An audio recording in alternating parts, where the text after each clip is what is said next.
माधोपुर राज्य के बाहरी छोर पर, जहां मिट्टी के घर सूरज की तपिश में तपते थे और शाम की ठंडी हवा में खेतों की सौंधी खुशबू खुली रहती थी, वहां दो अनाथ बहनें रहती थी, रमा और सीमा। सीमा, मेरी प्यारी बच्ची, तेरा बदन तो आग की तरह तप रहा है। सुबह से देख रही हूँ, ये बुखार उतरने का नाम ही नहीं ले रहा। क्या करूँ मैं? गरीब हूँ बहन तेरी। हमारे पास तो इतने पैसे भी नहीं कि किसी अच्छे वैद्य को दिखा सकूं। अगर कुछ अनहोनी हो गई तो मैं कैसे जीऊंगी? तू ही तो मेरी दुनिया है ना। दीदी, दीदी, मुझे बहुत गर्मी लग रही है, गला सूखा जा रहा है, थोड़ा पानी पिला दो ना। ऐसा लग रहा है जैसे मेरे प्राण निकल रही हूँ। रमा का कलेजा अपनी छोटी बहन की ऐसी हालत देखकर कांप उठा। वह तुरंत भागी भागी घर के अंदर गई और मिट्टी के बर्तन से थोड़ा ठंडा पानी लाई। धीरे धीरे सीमा के सूखे होठों पर लगाया।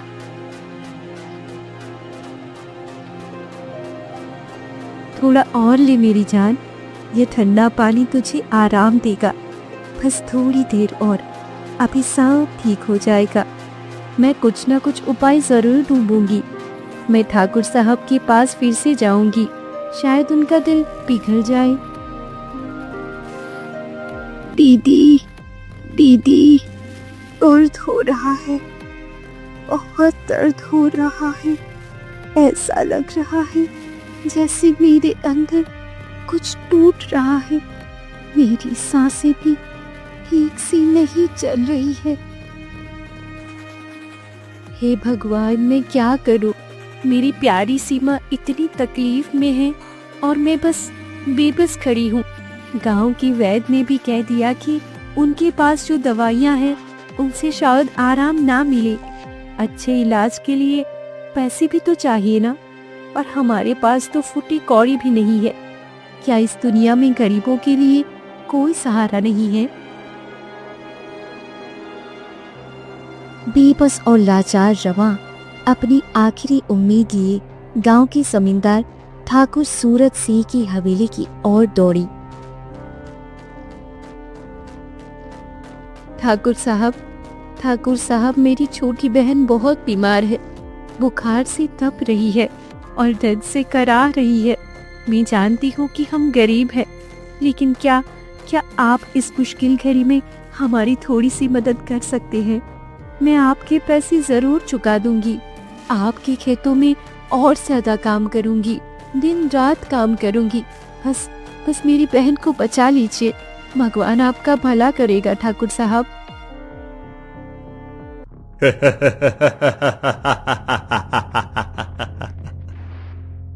क्या कहा? गरीब की बेटी बीमार है तो मैं क्या करूं? क्या मैं कोई मुफ्त में दवा खाना चलाता हूं? ये तुम्हारी किस्मत है। जाओ यहाँ से और अपना दुखड़ा कहीं और रहो। मेरे पास फालतू पैसे नहीं हैं गरीबों पर लुटाने के लिए, बल्कि तुम लोगों की वजह से तो हमें भी नुकसान होता है। काम छोड़कर भीख मांगने चले आते हो। जाओ, अपनी मरी हुई बहन को लेकर कहीं दूर दफन कर आओ, ताकि यहाँ गंदगी ना फैले। और हाँ, अगली बार मेरे पास आने की हिम्मत मत करना। ठाकुर सूरत सिंह के कठोर शब्द रमा के हृदय में तीर की तरह लगे। उसकी आंखों से लगातार आंसू बह रहे थे और वह अपमान और निराशा से चूर होकर अपनी झोपड़ी की ओर लौट रही थी।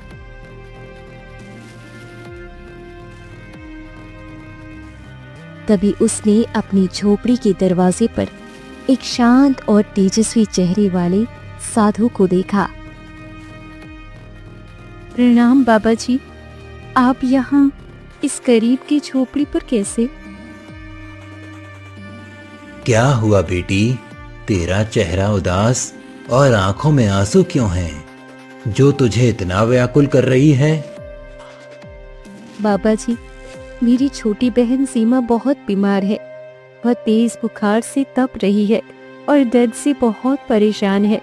मेरे पास उसे दिखाने के लिए पैसे नहीं है। मैंने गांव के वैद्य से भी विनती की, पर उन्होंने भी कोई उम्मीद नहीं जताई। और जब मैं जमींदार साहब के पास मदद मांगने गई तो उन्होंने मेरी गरीबी का मजाक उड़ाया और खाली हाथ लौटा दिया। अब मैं क्या करूं बाबा जी? मेरी तो दुनिया ही उजड़ जाएगी। आखिर मेरी सीमा को कुछ हो गया तो मेरा तो इस दुनिया पे उसके सिवा कोई नहीं है। बेटी, दुखी मत हो। इस संसार में हर मुश्किल का हल होता है। ईश्वर कभी किसी को निराश नहीं करता। ये लो। बाबा विश्वनाथ ने अपने झोले से एक छोटा सा मिट्टी का कलश निकाला, जो देखने में तो साधारण था, पर उस पे एक अद्भुत चमक थी। उन्होंने वो कलश रमा को दिया। इस कलश में जादुई जल है। इसकी कुछ बूंदें तुम्हारी बहन को पिला दो, वो जरूर ठीक हो जाएगी। ये जल किसी भी बीमारी को ठीक करने की शक्ति रखता है और ये कभी खाली नहीं होगा। लेकिन याद रखना बेटी, इस जल का प्रयोग हमेशा दूसरों की भलाई के लिए ही करना। कभी भी इसका दुरुपयोग मत करना और हमेशा दूसरों की सेवा भाव से ही इसका उपयोग करना। यदि तुमने इसका गलत इस्तेमाल किया तो इसकी शक्ति समाप्त हो जाएगी। ये क्या बाबा जी? यह तो सच में अद्भुत लग रहा है। आपका बहुत बहुत धन्यवाद। आपने मेरी और मेरी बहन की जान बचाई। मैं आपका ये उपकार कभी नहीं भूलूंगी। मैं आपकी हमेशा आभारी रहूंगी। बाबा विश्वनाथ मुस्कुराए। उनकी मुस्कान में अद्भुत शांति और करुणा थी और पल भर में अंतर्ध्यान हो गए। ऐसा लगा जैसे हवा का एक झोंका आया और उन्हें अपने साथ ले गया। रमा के आश्चर्य का ठिकाना नहीं रहा। ये क्या हुआ? बाबा जी कहाँ चले गए? क्या सच था ये, या मैं कोई सपना देख रही थी? नहीं, यह कलश तो मेरे हाथ में है। ये सच है। मुझे तुरंत सीमा के पास जाना चाहिए। रमा तुरंत घर के अंदर भागी। उसके मन में उम्मीद की एक नई किरण चमक रही थी।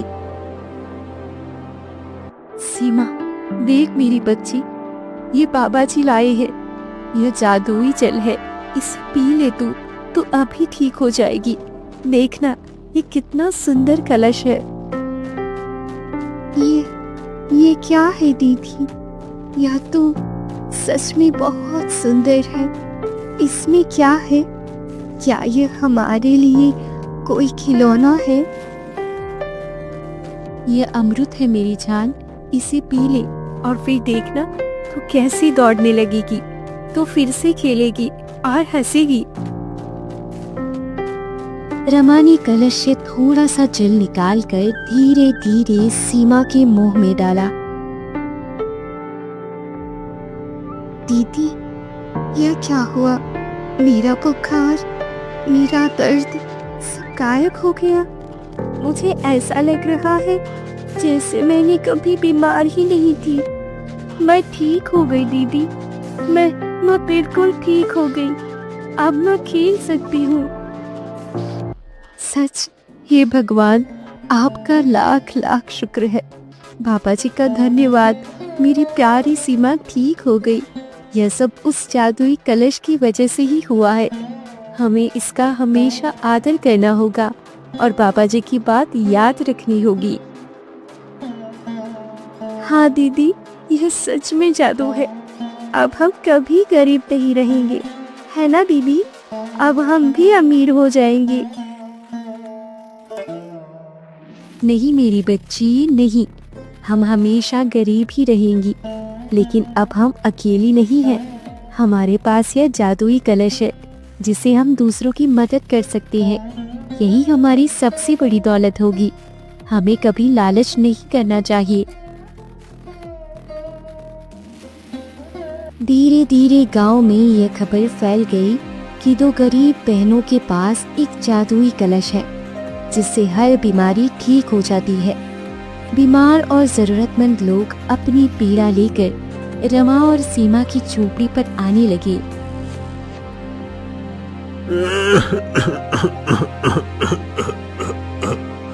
बहन जी, सुना है आपके पास जादुई पानी है। मेरी छाती में बहुत दर्द हो रहा है और कई दिनों से खांसी आ रही है। रात भर सो नहीं पाता। क्या आप मेरी मदद करेंगी? जरूर भाई साहब, बैठिए आराम से। यह लीजिए, थोड़ा जल पी लीजिए। ईश्वर सब ठीक कर देंगे। हमें पापा जी ने यही सिखाया है। रमा ने कलश से थोड़ा जल दिया और उस व्यक्ति ने वो पी लिया। कुछ ही देर में उसकी खांसी गायब हो गई और वह स्वस्थ महसूस करने लगा। अरे, ये तो सचमुच जादू है। मेरा दर्द बिल्कुल गायब हो गया। आपका बहुत बहुत धन्यवाद बहन जी। आप सच में महान हैं। ईश्वर की कृपा है भाई साहब, आप ठीक हो गए। यह देखकर हमें बहुत खुशी हुई। अब आप जाकर आराम कीजिए। बहन जी, मेरी कमर में बहुत दर्द है। चलने फिरने में भी तकलीफ होती है।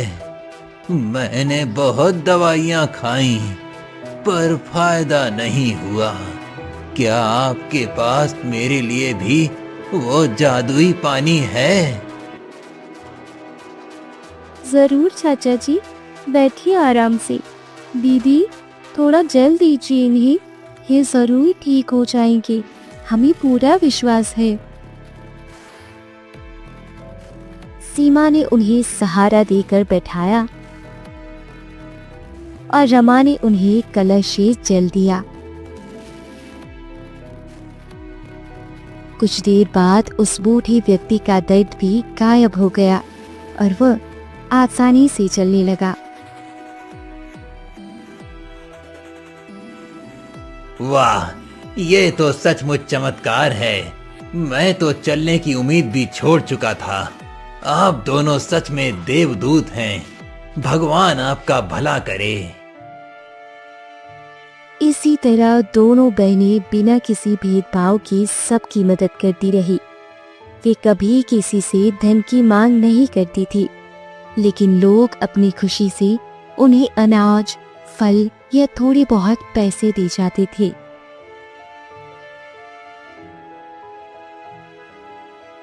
बहन जी, आपने मेरे बच्चे की जान बचाई। ये थोड़ा अनाज आपके लिए, इसे स्वीकार कीजिए। ये हमारी कृतज्ञता का प्रतीक है। आप दोनों सच में देवी हैं। आपके कारण हमारे गांव में अब कोई बीमार नहीं रहता। यह ताजे फल आपके लिए, इन्हें खाइए और स्वस्थ रहिए। उसी राज्य माधवपुर के महाराज सूर्यदेव का इकलौता पुत्र राजकुमार वीर अचानक एक रहस्यमयी बीमारी से ग्रस्त हो गया। महाराज, मैंने अपनी पूरी कोशिश कर ली है। तरह तरह की जड़ी बूटियां दी और हर संभव उपचार किया, लेकिन राजकुमार की सेहत में कोई सुधार नहीं हो रहा है। उनका शरीर दिन ब दिन कमजोर होता जा रहा है। उनकी नाड़ी भी बहुत धीमी चल रही है। क्या कोई उम्मीद नहीं है? मेरा इकलौता पुत्र, मेरे राज्य का वारिस, इस तरह मैं कैसे सहूंगा ये दुख? महाराज, मैंने सुना है कि हमारे ही राज्य के एक छोटे से गांव में दो बहनें रहती हैं जिनके पास कोई जादुई जल है। कहा जाता है कि वो हर बीमारी को ठीक कर सकता है। शायद वो राजकुमार को भी ठीक कर सकती हैं। दो गरीब लड़कियां मेरे राजकुमार को ठीक करेंगी? ये कैसे मुमकिन है? राजवैद्य और इतने बड़े बड़े हकीम हार गए, और तुम कह रहे हो कि 2 मामूली लड़कियां? ये तो सरासर मूर्खता है। मुझे इस पर विश्वास नहीं है।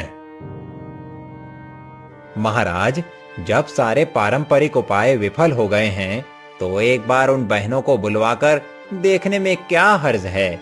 यदि उनके पास सच में कोई ऐसी शक्ति है जो हमारे राजकुमार की जान बचा सकती है, हमें हर संभव प्रयास करना चाहिए। क्या पता ईश्वर ने उन्हीं के हाथों में हमारे राजकुमार की किस्मत लिखी हो। राजा सूर्यदेव अपने पुत्र की बिगड़ती हालत से मजबूर होकर अनिच्छा से ही बहनों को बुलाने का आदेश देते हैं।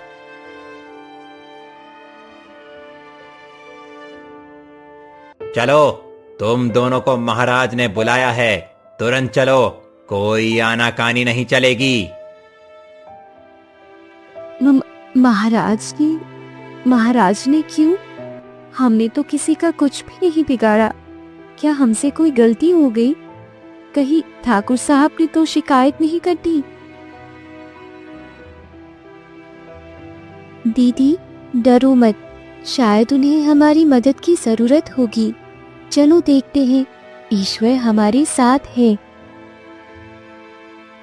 तमा और सीमा डरते डरते राज दरबार में पहुंची। दरबार की भव्यता, राजा का तेज और सैनिकों की उपस्थिति देखकर वे थोड़ी घबरा गई। उनके सरल वस्त्र और शांत स्वभाव दरबारियों के बीच अलग ही दिख रहे थे। सुना है तुम्हारे पास कोई जादुई कलश है जिससे तुम लोगों की बीमारियां ठीक करती हो। मेरे वैद्य और हकीम मेरे पुत्र को ठीक नहीं कर पा रहे हैं। जी महाराज, हमें यह एक संत ने दिया था। हम इसका उपयोग सिर्फ बीमार और जरूरतमंद लोगों की मदद के लिए करती है। हमें और कुछ नहीं पता। मेरा इकलौता पुत्र बीमार है। बड़े बड़े वैद्य और हकीम उसे ठीक नहीं कर पाए। क्या तुम उसे ठीक कर सकती हो? अगर तुमने उसे ठीक कर दिया तो मैं तुम्हें माला माल कर दूंगा। तुम जो मांगोगी वो तुम्हें मिलेगा। हम कोशिश कर सकती हैं महाराज। अगर ईश्वर ने चाहा तो वह जरूर ठीक हो जाएंगे। हमें उनकी जान बचाने में खुशी होगी। बहनों ने बिना किसी हिचकिचाहट की अपनी जादुई कलश से थोड़ा सा जल निकालकर राजकुमार वीर को पिलाया। कुछ ही देर में राजकुमार की तबीयत सुधरने लगी और वह पूरी तरह से स्वस्थ हो गया। उसके चेहरे पर फिर से रौनक लौट आई और उसकी कमजोर आवाज में शक्ति आ गई। पिताजी, मुझे ऐसा लग रहा है जैसे मैं कभी बीमारी नहीं था। ये कैसे हुआ? ये पानी तो बिल्कुल साधारण लग रहा था। ये चमत्कार है। तुम दोनों सच में देवदूत हो। मैं तुम्हारा आभारी हूँ बालिकाओं। मांगो, क्या चाहिए तुम्हें? जो भी तुम मांगोगी मैं तुम्हें दूंगा। पूरा राजकोष तुम्हारे लिए हाजिर है। तुम इस राज्य की सबसे धनी व्यक्ति बन जाओगी। हमें कुछ नहीं चाहिए महाराज, बस सबकी सेवा करने का अवसर मिलता रहे, यही हमारे लिए सबसे बड़ा इनाम है। हमें धन दौलत का कोई लोभ नहीं है। हाँ महाराज, लोगों की सेवा में ही हमें सच्ची खुशी मिलती है और बाबा जी ने भी यही सिखाया है।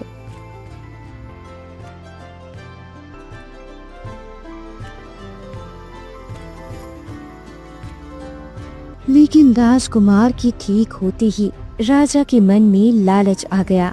अब अद्भुत कलश को देखकर उनका लोभ जाग उठा।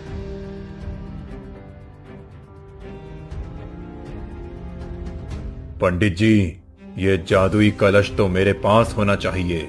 2 गरीब लड़कियों के पास इसका क्या काम? इससे तो मैं पूरे राज्य को हर बीमारी और हर संकट से बचा सकता हूँ। ये राजघराने की संपत्ति होनी चाहिए। इसे राजमहल में सुरक्षित रखना चाहिए। महाराज, मुझे ऐसा नहीं लगता। वो कलश उन बहनों को किसी संत ने दिया है और उन्होंने उसका उपयोग निस्वार्थ भाव से किया है। शायद उसकी शक्ति उनके पवित्र इरादों से जुड़ी हुई है। हमें उनकी अमानत छीनने का कोई अधिकार नहीं है महाराज। नहीं पंडित जी, शक्ति तो शक्ति होती है, चाहे वो जिसके पास भी हो, और ऐसी शक्ति मेरे पास होनी चाहिए ताकि मैं अपने राज्य और अपने लोगों की रक्षा कर सकूं।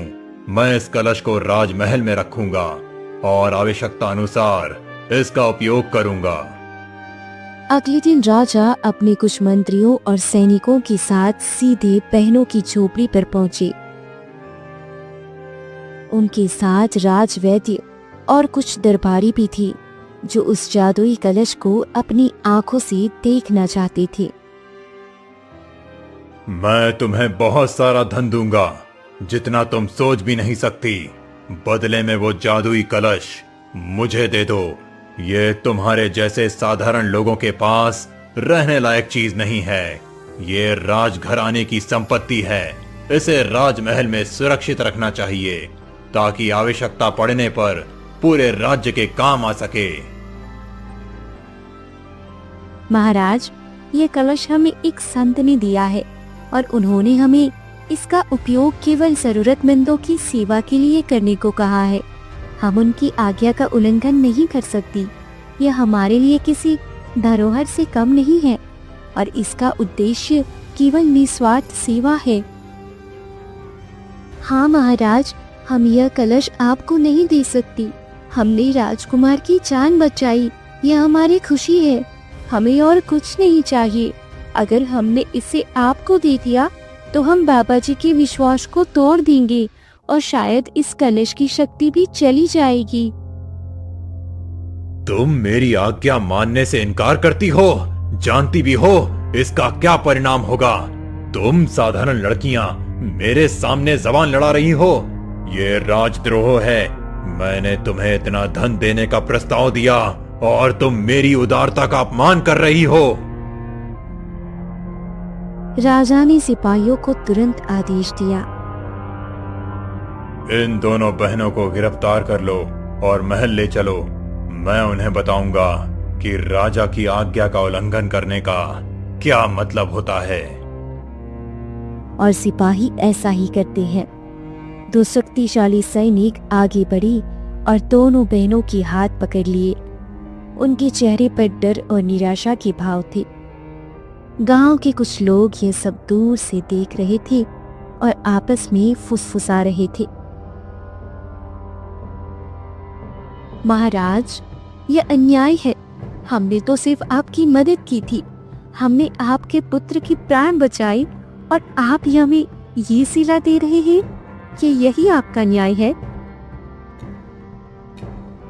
हमें क्यों गिरफ्तार कर रहे हो? हमने तो कुछ भी गलत नहीं किया। हम तो सिर्फ लोगों की मदद करना चाहती थी। हम किसी को नुकसान नहीं पहुंचाना चाहती। राजा बलपूर्वक बहनों से जादुई कलश छीन लेता है। रमा और सीमा विरोध करने की कोशिश करती है, लेकिन सैनिकों के सामने उनकी एक नहीं चलती। राजा उस कलश को अपने कब्जे में ले लेता है और अपने दरबार से अपमानित करके भगा देता है। तुम जैसी गरीब और अज्ञानी लड़कियों को ऐसी चीज रखने का कोई हक नहीं है। जाओ यहाँ से और कभी लौट कर मत आना। यदि फिर कभी इस राज्य में दिखाई दी तो जान से मार दी जाओगी। और ये कलश अब राजघराने की संपत्ति है।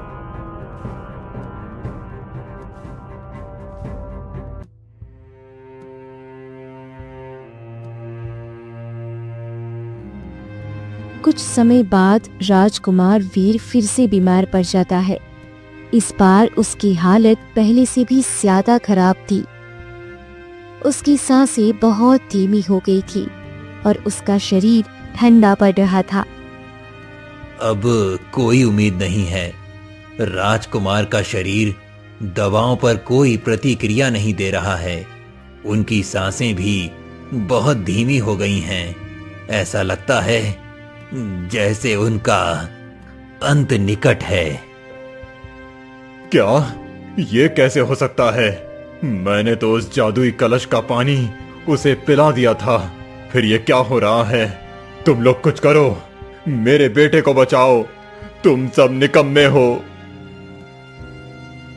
महाराज, कहीं ऐसा तो नहीं कि उस जादुई कलश का प्रभाव उन बहनों के साथ ही चला गया? जब आपने उनसे वो कलश छीना तो उसकी शक्ति भी चली गई हो। सुना है कि जादुई चीजें पवित्र हृदय और निस्वार्थ सेवा से ही जुड़ी होती हैं। क्या बकवास कर रहे हो? जादू तो जादू होता है, उसका किसी व्यक्ति से लेना देना नहीं। तुम लोग अपनी नाकामी छुपाने के लिए ऐसी बातें कह रहे हो। मैं तुम्हें दंडित करूंगा। महाराज, पंडित रामदयाल जी कुछ कहना चाहते हैं। पंडित रामदयाल, जो हमेशा से ही बुद्धिमान और न्यायप्रिय थे, आगे आते हैं। महाराज, मुझे लगता है कि हमने उन बहनों के साथ अन्याय किया। वो कलश उन्हें किसी संत ने दिया था और उन्होंने उसका उपयोग निस्वार्थ भाव से लोगों की सेवा के लिए किया। शायद उस कलश की शक्ति उनके पवित्र इरादों और विश्वास से जुड़ी हुई थी। जब हमने उनसे वो कलश छीन लिया तो शायद हमने उसकी आत्मा को भी छीन लिया। प्रकृति कभी अन्याय सहन नहीं करती महाराज। क्या तुम सच कह रहे हो पंडित जी? क्या ऐसा भी हो सकता है? मैंने तो कभी इस तरह से नहीं सोचा था। क्या मेरी गलती इतनी बड़ी है?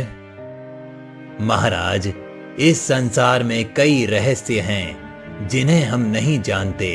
उन बहनों ने बिना किसी लोभ के राजकुमार की जान बचाई थी और हमने बदले में उन्हें अपमानित किया। ये प्रकृति का नियम है कि जो जैसा करता है वैसा ही भरता है। हमें अपने कर्मों का फल भोगना पड़ता है। तो अब क्या किया जाए? मेरा पुत्र मर रहा है और मेरे पास उसे बचाने का कोई उपाय नहीं है। मेरी मूर्खता के कारण मेरा अहंकार मेरे पुत्र के प्राण ले लेगा क्या? महाराज, यदि आप सच में अपने पुत्र को बचाना चाहते हैं तो आपको अपनी भूल स्वीकार करनी होगी। उन बहनों को सम्मान पूर्वक वापस बुलाएं और उनसे क्षमा याचना कीजिए। शायद उनकी दया और उस कलश की शक्ति फिर से लौट आए। उनके सिवा अब और कोई उम्मीद नहीं है। लेकिन क्या वो मेरी बात मानेंगी? मैंने उनके साथ बहुत बुरा व्यवहार किया है, उन्हें कारागार में डलाया, उनसे उनका एकमात्र सहारा छीन लिया। क्या वे मुझे कभी माफ कर पाएंगी? महाराज, उनका हृदय विशाल है। यदि आप सच्चे मन से पश्चाताप करेंगे और अपनी गलती स्वीकारेंगे तो वे अवश्य आपको क्षमा कर देंगी। उनकी करुणा पर मुझे विश्वास है और ईश्वर भी दयालु हैं। राजा सूर्यदेव अपने मंत्रियों की सलाह मानते हैं और अपने सिपाहियों को दोनों बहनों को सम्मान पूर्वक वापस लाने का आदेश देते हैं। इस बार राजा स्वयं भी उनके साथ जाते हैं, अपने अहंकार को त्याग करके।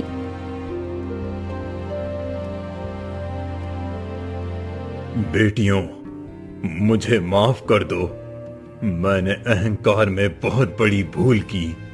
मैंने तुम्हारी अमानत छीन ली और तुम्हें अपमानित किया। मेरी इस गलती की वजह से आज मेरा पुत्र मृत्युशैया पर पड़ा है। कृपया मुझे क्षमा कर दो और मेरे पुत्र के प्राण बचा लो। ये लो, अपना जादुई कलश वापस ले लो। मैं तुम्हें वचन देता हूं कि अब कभी भी तुम्हारे साथ अन्याय नहीं करूंगा। मैं सब समझ गया हूं कि सच्ची शक्ति धन और वैभव में नहीं, बल्कि दूसरों की सेवा और विनम्रता में है। राजू के कांपते हाथों से जादुई कलश रमा को लौटा दिया। रमा और सीमा एक दूसरे की ओर देखती है उनके चेहरे पर कोई क्रोध नहीं बल्कि करुणा का भाव था। महाराज, गलती तो आपसे हुई है, लेकिन सजा आपके पुत्र को मिल रही है। हमारा हृदय इतना कठोर नहीं है कि हम किसी की जान खतरे में देखें। हम कोशिश करेंगे। ईश्वर पर भरोसा रखिए महाराज। हाँ महाराज, हमने हमेशा दूसरों की मदद की है और आज भी हम वही करेंगी। राजकुमार भी हमारे भाई जैसे हैं। हमें किसी से कोई बैर नहीं है। बड़ी बहन रमा राजकुमार वीर के पास जाती है और अपने हाथों से उस जादुई कलश का जल पिला देती है। पल भर में राजकुमार के चेहरे पर फिर से रौनक लौट आती है और वह स्वयं महसूस करने लगते हैं। पिताजी, मैं बिल्कुल ठीक हो गया हूँ। ये सच में चमत्कार है। मुझे ऐसा लग रहा है जैसे मैं गहरी नींद से जागा हूँ। ये कैसे संभव हुआ? धन्यवाद बेटियों, धन्यवाद। तुमने मेरे पुत्र के प्राण बचा लिए। मैं तुम्हारा ये उपकार कभी नहीं भूलूंगा। तुम जो भी मांगोगी मैं तुम्हें दूंगा। पूरा राज्य भी यदि तुम मांगो तो मैं तुम्हें दे दूंगा। महाराज, हमें धन्यवाद मत कीजिए। हमें खुशी है कि राजकुमार स्वस्थ हो गए। हमारी कोई इच्छा नहीं है, बस आप गरीबों और जरूरतमंदों का हमेशा सम्मान कीजिएगा। यही सबसे बड़ी सेवा है और यही पापा जी का आदेश था। हाँ महाराज, और अहंकार सबसे बड़ा शत्रु है। इससे हमेशा दूर ही रहना चाहिए। राजा सूर्यदेव को अपनी गलती का गहरा पश्चाताप होता है। वह बहनों से बार बार माफी मांगता है और उन्हें ढेर सारा सम्मान देता है। उस दिन से राजा सूर्यदेव का अहंकार पूरी तरह से टूट जाता है और वह एक न्यायप्रिय और दयालु राजा बन जाते हैं। समय अपनी गति से बहता रहा। राजा सूर्यदेव का अहंकार टूटने के बाद माधवपुर में शांति और न्याय का वातावरण स्थापित हुआ।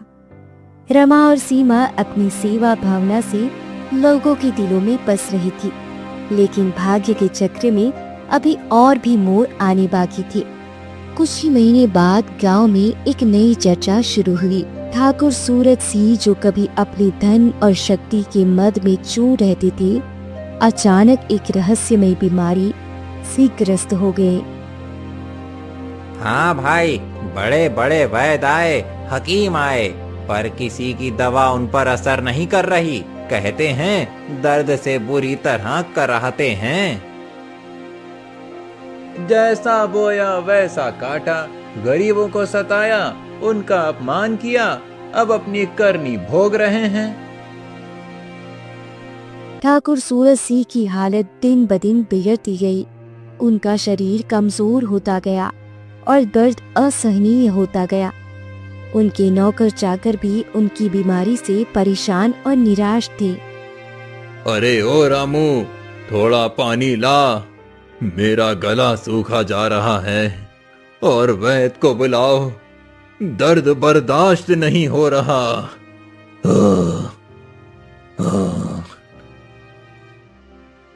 मालिक, गांव के सभी वैद्य और हकीम देख चुके हैं। उन्होंने कहा है कि अब कोई उम्मीद नहीं है। क्या कोई उम्मीद नहीं? तो क्या मैं मरने वाला हूं? नहीं, ऐसा नहीं हो सकता। ऐसा नहीं हो सकता। अपनी जान बचाने की आखिरी उम्मीद में अहंकार को परे रखकर उन्होंने अपने एक नौकर को उन बहनों के पास भेजने का फैसला किया। श्यामू, श्यामू, सुनो, जाओ उन दोनों गरीब बहनों के पास जाओ, रमा और सीमा। उनसे कहना ठाकुर साहब बहुत बीमार हैं। उनसे विनती करना, क्या वे अपनी जादुई दवा से मेरी जान बचा सकती हैं। मैं उन्हें बहुत सारा धन दूंगा, जो भी वो मांगेंगी। बस बस मेरी जान बचा लें। मालिक, आप उन बहनों से मदद मांग रहे हैं जिन्हें आपने कभी इतना अपमानित किया था? हाँ, जाओ, जल्दी जाओ, मेरे पास और समय नहीं है। श्यामू डरते डरते रमा और सीमा की झोपड़ी पर पहुंचा।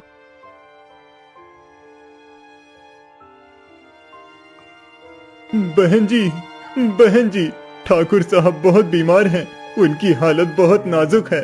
उन्होंने मुझे आपके पास भेजा है। वो आपसे विनती करते हैं कि क्या आप अपने जादुई पानी से उनकी जान बचा सकती हैं? वे आपको बहुत सारा धन देने को तैयार हैं। ठाकुर साहब बीमार हैं? वही ठाकुर साहब जिन्होंने हमारी छोटी बहन की बीमारी के समय हमारी मदद करने से इनकार कर दिया था। हाँ दीदी, मुझे याद है, उन्होंने हमें कितनी बुरी तरह से भगा दिया था। श्यामू, तुम वापस जाओ, हम ठाकुर साहब को देखने जरूर आएंगे। रमा और सीमा श्यामू के साथ ठाकुर सूरज सिंह की हवेली पर पहुंची। ठाकुर अपनी पीड़ा से करा रहे थे और उनकी हालत देखकर किसी को भी दया आ सकती थी। तुम आ गई, मुझे माफ कर दो। मैंने तुम्हारे साथ बहुत बुरा बर्ताव किया था। मेरे अहंकार ने मुझे अंधा बना दिया था। अब मेरी जान तुम्हारे हाथ में है। ठाकुर साहब, हमें किसी से कोई बैर नहीं है। बीमारी किसी की भी आ सकती है। हम अपनी तरफ से पूरी कोशिश करेंगे। रमा ने अपनी जादुई कलश से थोड़ा सा जल निकाला और धीरे धीरे ठाकुर सूरज सिंह को पिलाया। कुछ देर बाद ठाकुर के चेहरे पर शांति दिखाई देने लगी। उनका दर्द धीरे धीरे कम होने लगा और उनकी सांसें भी सामान्य होने लगी। ये क्या हुआ? मेरा दर्द गायब हो गया। मैं पहले जैसा बहुत बेहतर महसूस कर रहा हूँ। ईश्वर की कृपा है ठाकुर साहब, हमें खुशी है कि आपको आराम मिला। धीरे धीरे ठाकुर सूरज सिंह पूरी तरह से स्वस्थ हो गए। इस अनुभव से उनके हृदय पर गहरा प्रभाव डाला। उनका अहंकार पूरी तरह से पिघल गया था। बहनों, मैं आप दोनों का जीवन भर आभारी रहूंगा। आपने न केवल मेरी जान बचाई, बल्कि मेरी आंखें भी खोल दी। मैंने अपनी शक्ति और धन का दुरुपयोग किया और गरीबों का अपमान किया। अब मैं समझ गया हूँ कि सच्ची दौलत दूसरों की सेवा और करुणा में है। मैं आप दोनों से वादा करता हूँ कि अब से मैं हमेशा गरीबों और जरूरतमंदों का सम्मान करूंगा और उनकी मदद करूंगा। ठाकुर साहब, हमें खुशी है कि आपको अपनी गलती का एहसास हुआ। यही सबसे बड़ी बात है। हाँ ठाकुर साहब, हमें बस यही चाहिए कि आप सभी के साथ न्याय करें और दयालु बने।